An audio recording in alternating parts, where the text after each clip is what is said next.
Good morning, everyone. Good morning, guys. Sabado na ngayon. Malamig na talaga. So, magsa-7 na ng umaga. Kanina pa ako nagising mga 6:30. So, nanghingi si Kira ng cereal. Bigyan mo natin siya. Mag-cereal daw siya. Si Dave nakaalis na siya ng mga 20 minutes ago. So, ito yung cereal.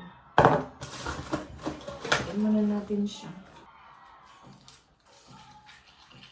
May nabili na naman akong pajama sa Shein pero hindi na talaga siya pang this time. Kasi yung ganitong silk, pang ano lang yan siya guys. Pang, like summer, hindi yan pang ganitong weather na medyo malamig. Magkape na tayo.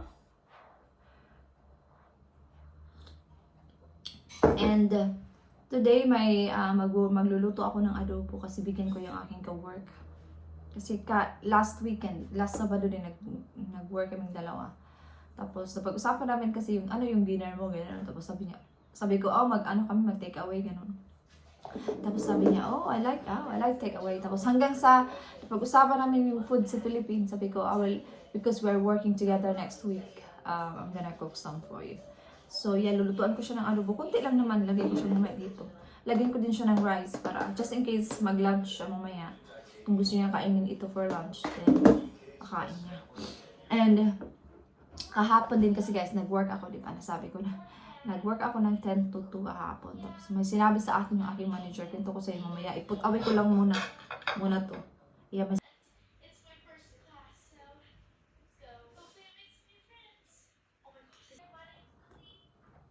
mag-cut muna tayo ng strawberries. Ito siya guys. Ito yung gagamitin ni Kira today sa dadalhin niya sa lesson. Nabili ko siya sa Timo. Maliit lang talaga siya. Akala ko medyo malaki-laki siya. So, lalagyan natin siya ng yung biscuit na to. Sabi niya, enough daw sa kanya yung size na to. Kaya parang hindi siya hindi nagsasawa. Kahapon lang to dumating. Tapos tinry ko kahapon while nag-snack siya. Sabi niya, ito daw yung gagamitin niya today. So, ganun na siya. Paisa-isa ko siyang nilalagay.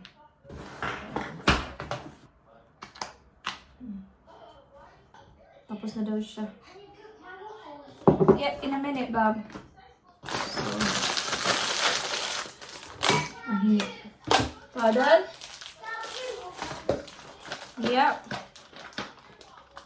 Luto na lang ako guys ng adobo. So, ito na yung aking garlic at saka yung onion ba. Well, wala pa akong ginagawa ba? Sayang yung oras. Binabad ko na to sa tuyo kagabi.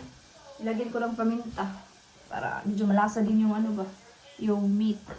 But yun, para makita nyo ako na medyo So, kahapon guys, di ba, nag-work ako ng 4 hours. So, dapat talaga, yung work ko kahapon is from 11 to 5:30. Yung hanggang sa matapos talaga, hanggang mag-close. Tapos, pina-change ko sa kanya yung aking schedule kasi nga kailangan kong i-pick up si Kira kasi may lakad yung mother-in-law ko, which is hindi naman normally nangyayari. Kahapon lang talaga. So yun yung hanggang 2 lang ako bago yung pick up time sa school. So nung nag-start akong mag-work, sabi niya sa akin, tinanong niya ako ba kung gusto ko ba daw maging team leader sa work. Tapos sabi ko sa kanya na, do you think I can do the job? Tapos kasi may mga temporary, kasi di ba may mga new staff kami kasi nga magpapasko. So kailangan namin yung mga temporary staff. 3 sila. So gusto niya maging team leader daw ako. So ako yung mag-train sa kanila. So yeah, so inopera niya ako kung gusto ko ba daw. And that would be good for me daw. Good daw yan sa akin for my experience, skills. So I think sabi ko sa kanya, yeah, if makatulong sa team natin to make the job easier, yeah, I will do the job. So, parang napaproud din ako sa sarili ko kasi diba, hindi naman ako English. Tapos, English can do better than me kasi diba mas naiintindihan nila lahat kasi mga English sila. Pero, yeah, at also pag nag-work talaga ako, hindi ko iniisip na yung bang I am just nagpapa-impress lang ako. Parang ginagawa ko lang talaga yung job ko. Everyday, ginagalingan ko kasi nga, hindi ako English guys, I'm still learning. Nag-learn pa rin ako guys sa lahat ng bagay dito sa UK. you know, it takes a lot of time to get used to it. Ganun. Excited din ako guys na yun yung mangyayari kasi alam ko may matutunan din ako sa gagawin ko, which is really good kasi gusto ko talagang mag-grow pa when it comes to work. Para in the future, pag gusto ko nang magpalit ng work, at least alam ko na yung ibang ways ng skills pag ganun, yun yung gusto ko. So yeah, yun lang naman, yun yung sinabi niya sa akin. So next week, Tuesday next week, I'm working with him again. So siguro tatanungin niya naman niya ako. Hindi ako nag-vlog kanina kasi busy talaga ako sa umaga. Especially si Kira, may weekend. Ano ba siya? Pupuntahan, kaya i-ready ko talaga siya. So nakaalis na sila at ako ay maglinis-linis muna kasi 11 pa naman yung pasok ko. Ano pa lang, na 9:40 pa lang ng umaga. So naglinis na muna ako. Tapos mag-relax, kain. Tapos pupunta na sa work. Agaw din ako matapos today, alas 3.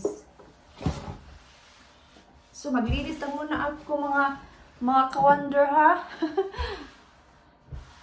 Walang kalat pag uwi natin ba? Which one ba? Let me... That one? No. Why not? No? December. Color. Hanap kami ng light blue para sa kanyang one side of the wall sa bedroom. Daming pagpilian. So, pumunta na kami doon sa... Nagtingin-tingin kami ng mga pintura. Tapos pumunta kami sa Sainsbury's. Bumili kami ng mga food for the week. Grabe talaga yung una kong napansin. Ang mahal na talaga ng mga bilihin. So, itong dalawang bag na to, yung bag namin sa Lidl yan, pero sa Sainsbury's kami pumunta. Grabe itong lahat ng to guys. It's like 90 pounds something. Like, almost 90 pounds siya. So, sa Philippines, nasa 5,000 pesos something na siya. Grabe, ang mahal na talaga. Hindi, iba sa like last year. Ngayon talaga, ang mahal talaga ng mga bilihin. Kaya bawal na talaga sayang-sayang ng food. Kasi, super mahal na. Tapos kung magsayang pa tayo ng food, mas grabe na talaga. So, ilagay ko lang sa ref at saka sa freezer. Bilihin. So, bumili kami ng caramel na kape ng Starbucks. Ito din yung aking panglabas sa panglaba ko. Broccoli. Ano ko muna ito guys, ipot-away ko lang muna itong lahat ng mga samahan ng mga bilihin. Ito yung salad at saka yung broccoli. May croissant din. Sa inyo yung mga nabili namin kasi. Kaysa iisa-isahin ko pa siya ba. Pizza, meron ditong broccoli, at saka yung eggs. So tapos ko na nalagay sa ref yung mga pagkain. So, di ba pumunta kami doon sa mga pintura. So, ito yung mga samples na kinuha namin. Actually, yung iba, hindi ko talaga siya gusto. Yung dalawa dito, hindi ko siya gusto. Si Kira kasi yung pumili ng itong pintura na to. Kasi, ito baby blue. Which is, ayaw ko. Gusto niya kasi para may pagka pale blue. Yung isang wall lang naman yung pipinturahan namin ng ganitong kulay. Yung the rest is yung puti na or cream. So, itatry ko itong mamayang gabi para bukas ng umaga makita namin kung anong kulay talaga siya. Ito is para may pagka mint green, which is ayaw ko din siya. Ito yung pintura namin sa Philippines. Sa bahay ng mama ko. Ito talaga yung gusto ko kasi hindi siya masyadong blue at hindi din masyadong light. Ito. So, gustong-gusto ko to. Na-really gustong-gusto ko. Pero kung gusto ko kasi yung may pagka-grayish kind of. Pero, sabi niya, kwarto niya daw yung pipinturahan. So, siya daw yung mag-decide sa kanyang pintura. So, sabi naman namin ni David, anyway, siya naman talaga ang gusto namin pumili sa pintura na gusto niya. Isa lang naman yung gusto niya talaga, yung isang wall lang, blue or purple yung gusto niya. Tapos, ito try ko ito mamaya. Tingnan natin kung ano yung kulay niya bukas pag natuyo. Yung aking buhok na ganito na. Tingnan yung oras. 8 na ng gabi. Pakita ko lang sa inyo yung nabili ko sa Amazon. Fake yan siya, pero ang ganda. So, nabili ko sa Amazon ng 34 pounds. Kasi bala ko sanang bumili ng totoo talagang plants. Tapos, parang 2,000 pesos siya ba? 30 pounds. So, yan na lang yung bilhin ko. Hindi pa siya mamatay, di ba? Yan, ganda. Anyway, yung aking buhok. Kaya ano natin yan, no? Kaya mag-hinsaw na ko ba? Ano na ako guys, maghapabat na ako soon. So, yeah. So, hindi na ako nag-vlog. Lahat talaga today. So, yung adobo is kinain ng aking ka-work sa lunchtime. Kumain siya mga 1:30. Tapos, yeah, naubos niya. Tapos, binigay niya din sa akin yung Tupperware kanina. Kasi kala ko talaga dadalhin niya sa bahay. Doon siya magkakain for dinner pa. Kakainin niya for dinner. Pero kinain niya sa lunchtime. So yeah. So, naubos niya. So, sabi niya salamat daw. Sabi ko, no, it's fine. No problem. So, maybe next time pag nag-work ulit kaming dalawa, magluluto na naman ako ng menudo or afritada na chicken. Kasi hindi ako kumakain ng pork. Yeah, kumakain ako before, pero not anymore. So, yeah. So, gusto ko lang i-end yung vlog, guys. Kasi, kailangan ko nagganito kasi nilalamig ako. Pero kailangan ko na talagang mag-half-bath. So, yeah. So, thank you so much, guys, for watching. I hope to see you guys on my next video. Bye-bye!